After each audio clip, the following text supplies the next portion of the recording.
remove the belt using a pry bar. There's no really tool, so you could just push this little guy from right back here. Look at that. So, but I'm taking off the compressor right here. So the compressor got one bolt up there. I took that out already right there.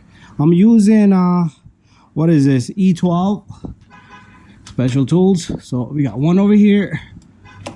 So be careful with all the connectors. We're not gonna remove the lines. We're gonna take out the gas, none of that, because we're just gonna let the compressor hang. It's mounted onto the oil pan. I'm gonna come over to this side a little bit. Okay, so here it is. So it's only 3 bolts. Okay, see if I can get that out. There you go. I'm gonna leave this for last. And this guy is kind of giving me trouble, so I'm gonna keep it going with the ratchet. That bolt out. So this is the last one. So remember, it's not gonna fall down. Just make sure your harness is not being stretched. The lines will hold it and support it for you. And you do need to take out this compressor because all 3 bolts are onto the oil pan.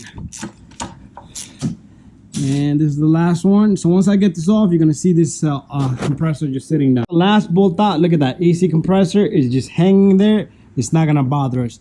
So here's my invention for CLA 250. So you gotta get that belt up on the alternator. It's gonna squeeze between the tensioner there. So you're gonna have to push the tensioner first and get the belt in there. So it's gonna hold lock it up. So what I did was I got only one hand here. So I'm gonna put all this together so you guys can see my little invention that I did. So put this in and put pry bar right through there to yank that little guy. I'm gonna show you that just in a second. So here's I have it, bolt right there, and this is how easy this is. You can just yank this little guy as much as you want. Okay, get that belt on, and bada bang, bada boom. Thank you for watching, guys. Hopefully I helped you guys out there. See you guys on the next video.